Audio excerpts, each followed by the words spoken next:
Nunca entendí por qué la noche en la vecindad siempre olía a humedad rancia, como si las paredes guardaran un secreto que goteaba lentamente desde las grietas. Pero aquella semana el olor había cambiado. Era más espeso, más pesado, casi aceitoso. Me seguía a donde fuera, como si estuviera pegado a mi ropa o debajo de mi piel. Encendía un foco y lo veía moverse, ondulante, como si estuviera vivo. No sabía si era imaginación mía, pero cada día se volvía más difícil respirar. Supe, desde ese primer momento, que algo en mí había empezado a romperse. Don Ramón caminaba encorvado, más de lo habitual, y cada paso suyo dejaba una sombra alargada en el suelo que tardaba demasiado en desvanecerse. Doña Clotilde ya no me veía como antes. Sus ojos, hundidos y brillosos, parecían atravesarme, como si viera algo detrás de mí, algo que yo aún no alcanzaba a notar. Y yo había comenzado a despertar por las noches sin recordar cómo me había dormido, con las manos temblorosas y la sensación de haber estado haciendo algo horrible sin darme cuenta. A veces encontraba tierra en mis uñas, otras veces manchas oscuras en los bolsillos de mi camisa, como si hubiera cargado cosas que no quería recordar. Pero yo no preguntaba. No quería saber. La vecindad estaba infestada de ruido, aunque todos parecían moverse en silencio. Era ese tipo de ruido extraño, caliente, que vibra en el aire sin que nadie lo note. Yo lo escuchaba en las escaleras, en los pasillos, incluso detrás de las puertas cerradas. Como un murmullo eterno y sofocado que crecía cada día más. Fue durante una de esas noches cuando sentí la primera señal verdadera de que algo estaba cambiando dentro de mí. Desperté en el barril, como siempre, pero esta vez mi pecho estaba lleno de una pesadez fría, una especie de vacío herrumbroso. No estaba asustado. Estaba calmado, demasiado calmado, como si un pensamiento ajeno estuviera respirando por mí. Y lo más inquietante era que esa calma me gustaba. La vecindad parecía abandonada esa mañana. Caminé por el patio y noté que las ventanas estaban entreabiertas, pero oscuras, como si la luz no lograra entrar. Desde la casa de don Ramón salía un olor extraño, metálico, que me hizo doler la cabeza. No quise asomarme. Mis pies querían seguir, avanzar, como si supieran a dónde tenía que ir. El mundo se me estaba volviendo más chico. Don Ramón pasó junto a mí sin verme. Tenía la mirada perdida y las manos temblando. Por un momento pensé que iba a decir algo, pero sus labios solo se movieron en silencio, como si hablara con alguien que no estaba ahí. O tal vez sí estaba. Solo que yo no podía verlo. Kiko apareció en la puerta de su casa, pero no quiso salir al patio. Me observó desde lejos, con miedo, como si yo fuera un extraño. La piel se le veía pálida, y sus ojos rodaban inquietos hacia los rincones oscuros de la vecindad. Sentí un impulso extraño de acercarme, pero él retrocedió y cerró la puerta antes de que pudiera dar un paso. Era como si estuviera huyendo de mí, aunque yo no recordara haber hecho nada. Eso era lo que más miedo me daba. Lo que no recordaba. Pronto, el señor Barriga llegó con su hijo ñoño para cobrar la renta. Nunca olvidaré cómo la sombra del señor Barriga se proyectó en el piso. No era normal. No se movía al ritmo de su cuerpo. Parecía arrastrarse, estirarse, como si quisiera alcanzar algo. O a alguien. Sentí un escalofrío recorrerme, pero no aparté la mirada. Era como si una parte de mí quisiera que esa sombra me tocara, me envolviera. Pero no ocurrió. En vez de eso, el murmullo en el aire se intensificó, y por un instante creí ver la sombra levantarse un poco, una fracción apenas perceptible. Nadie más se dio cuenta. Era imposible que no lo vieran. ¿O acaso era yo el único que estaba cambiando? El profesor Girafales llegó después, con su traje impecable. Pero incluso él parecía distinto. Caminaba rígido, como si su cuerpo pesara más de lo que podía soportar. Observó la vecindad con un gesto preocupado y luego miró directamente hacia mí, demasiado fijo, demasiado consciente. Bajó la vista de inmediato, como si hubiera visto algo que lo superaba, algo que prefería ignorar. Fue entonces cuando supe que ya no podía confiar en nadie, ni siquiera en mí mismo. A partir de esa mañana, la calma que tenía dentro comenzó a crecer, a tomar forma. Empecé a entender su presencia. A veces la sentía hablándome sin palabras, exigiéndome cosas que no conseguía comprender del todo, pero que intuía. Me impulsaba a moverme en silencio, a mirar los rincones, a estudiar los rostros de la gente como si necesitara evaluar algo en ellos. Como si buscara debilidades. No sabía de dónde venían esas ideas, pero estaban ahí, golpeando en mi cabeza como un eco oscuro.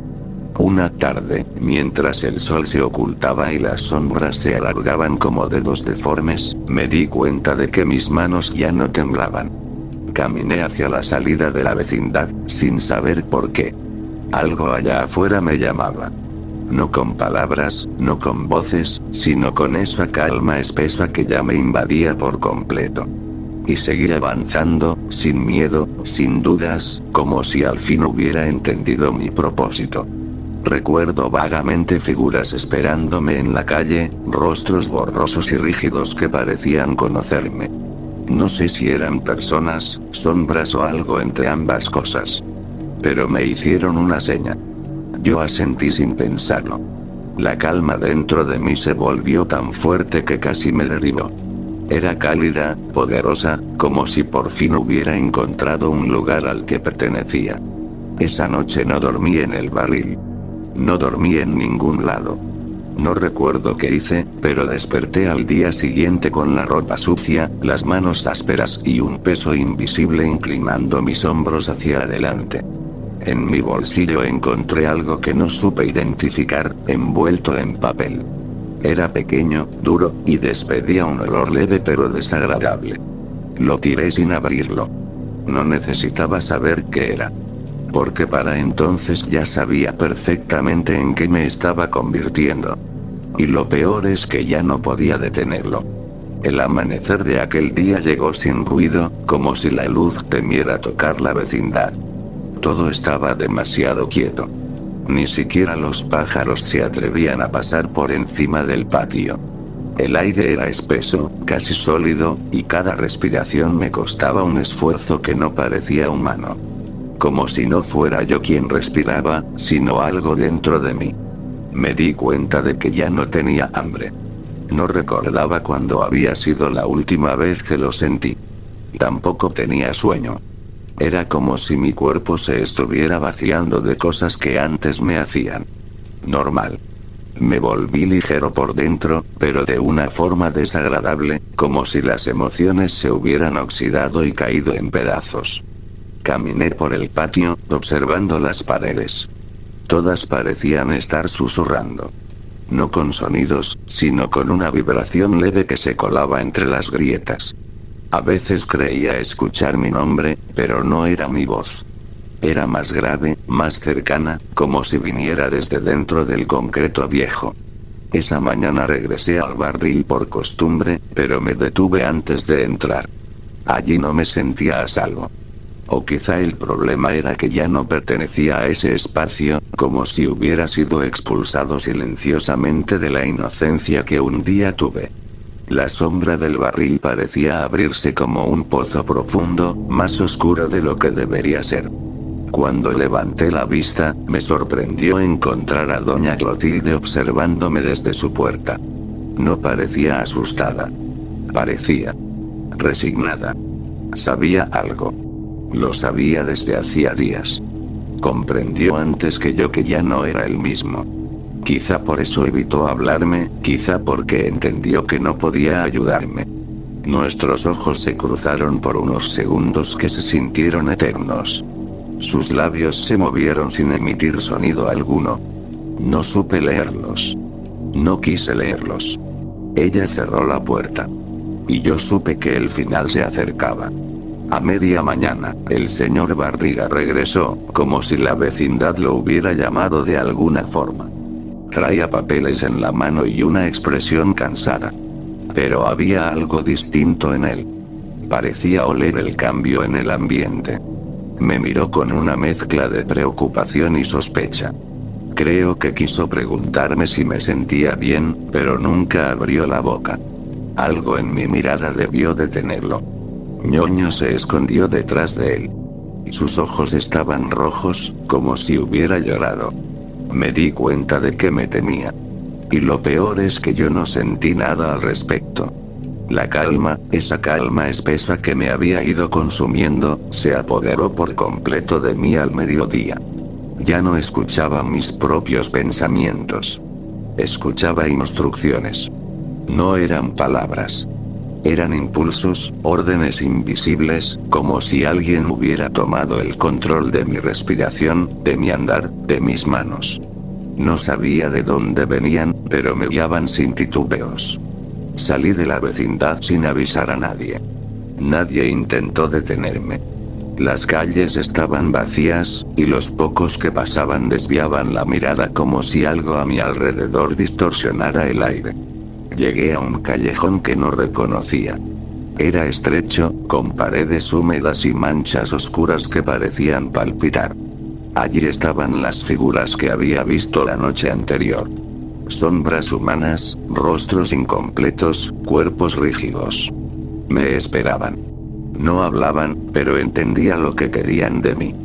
Querían que me uniera a ellos, que siguiera esas órdenes silenciosas que me habían ido moldeando desde dentro. Era como un contrato invisible que ya había firmado sin recordar cuándo. Su presencia me envolvía, pesada y fría. Y yo no tenía fuerzas para resistirme. En algún punto había dejado de ser dueño de mí mismo. Sentí una mano apoyarse en mi hombro. No era cálida. No era humana. Pero no me asustó. Me giré para mirar a quien la extendía, y vi un rostro sin rasgos definidos. Una silueta que parecía hecha de la misma oscuridad que yo llevaba en el pecho. Supe, sin necesidad de escuchar nada, que quería convertirme en algo más. En algo útil para ellos. Un instrumento. Un mensajero. O quizá, una herramienta para cosas peores. No había violencia en esa oferta, ni promesas, ni amenazas. Solo inevitabilidad. Yo asentí. No porque quisiera, sino porque ya no podía ser otra cosa. Cuando regresé a la vecindad, no sé cuántas horas después, el cielo estaba cubierto de nubes negras que se movían como humo vivo. El aire vibraba, y sentí las paredes temblar levemente, como si fueran conscientes de lo que yo era ahora. Esa calma terrible seguía dentro de mí, estable, como si me hubiera fusionado con ella. Don Ramón salió de su casa sin verme llegar. Lo seguí con la mirada. Estaba ojeroso, demacrado, pero aún trataba de mantener alguna rutina, como si eso pudiera protegerlo. Bajó los escalones con paso lento. No se dio cuenta de mi presencia. Nadie lo hizo. El profesor Girafales apareció poco después, y cuando me vio, se detuvo a mitad del patio. Su rostro palideció. Entendió al instante que algo había vuelto conmigo. Algo que no pertenecía al mundo. Dio un paso atrás, casi imperceptible. Entonces lo supe todo. Ellos no podrían detener lo que ya estaba encima. La vecindad ya no era un hogar. Era un umbral. Uno que se había abierto a través de mí. Las sombras que me habían acompañado empezaron a materializarse lentamente en los rincones, apenas visibles, como manchas de oscuridad más densa que el resto del mundo. Nadie más parecía verlas, pero sabían que estaban ahí. El aire se volvió helado. Las luces parpadearon. Se escuchó el mismo murmullo que llevaba días persiguiéndome, ahora más fuerte, más vivo. Ese murmullo no estaba afuera. Brotaba de mi interior. Comprendí la verdad final. No me habían convertido en un criminal. No me habían hecho parte de su mundo para que lastimara a otros. No. Yo era el puente. Un canal. Una grieta ambulante por donde algo más grande, más antiguo y más oscuro podía pasar. La transformación había terminado. Y lo que venía después ya no dependía de mí. El cielo se rasgó con un trueno seco. Las sombras avanzaron. Y yo, parado en medio del patio, sentí como mi cuerpo se llenaba de aquella oscuridad que ya no podía contener. La vecindad entera quedó a merced de aquello que había cruzado gracias a mí. Y en ese instante supe que nada, ni nadie, volvería a ser el mismo. Ese fue mi final. Y el de todos ellos.